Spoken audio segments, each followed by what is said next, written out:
One quick personal story. My wife has this thing where we move very frequently, and we've moved about every 2 to 3 years for our entire marriage. And as a result, we have had 8 mortgages. 8 mortgages. And you want to know how many loan officers we've had? We've had 8. You want to know why? It's because loan officer A looked at me and he said, "Oh, this guy's worth about $3,000, but he's not worth following up with." Well, think about the math of this whole thing. What was my lifetime value worth to the first loan officer?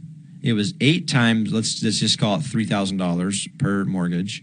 I was a $24,000 client. Did I do the math right? Yeah. $24,000 client, but I ended up being a $3,000 client to 7 people, right? How often is that happening in your business? How often do you have people who should have been coming back to buy more, but they're not because we haven't followed up and presented offers to them to upsell? And in the case of the mortgage loan officer, most of the upselling is in getting repeat business, right? And there are a couple quick examples here. One is a place called Fantastic Dental, and they had the same problem. They had, think about dentistry. None of us want to go and get our teeth cleaned, so we resist it. And they basically put in place a better reminder system that just tickled people and said, "Hey, it's time to come back again." So they increased the frequency of their customers and were able to dramatically increase the lifetime customer value.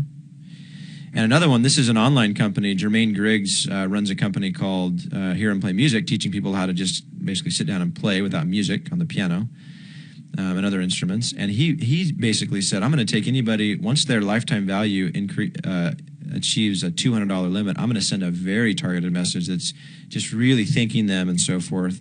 And that's not the only thing he did, but he basically really focused on the second half of the life cycle, customer life cycle, and he literally doubled his net profit. It is so easy to increase profits by improving the amount that you sell to your customers because you don't have all the acquisition cost, okay? So let's, in the opportunity analyzer, I want you to we're on page 20. I want you to write down, what's the number of past customers who should be buying again this month, but who are not because of poor follow-up? So if you're in the lending industry, how many people, you did deals 3 years ago, how many of those should be buying right now, but they're not because of poor follow-up?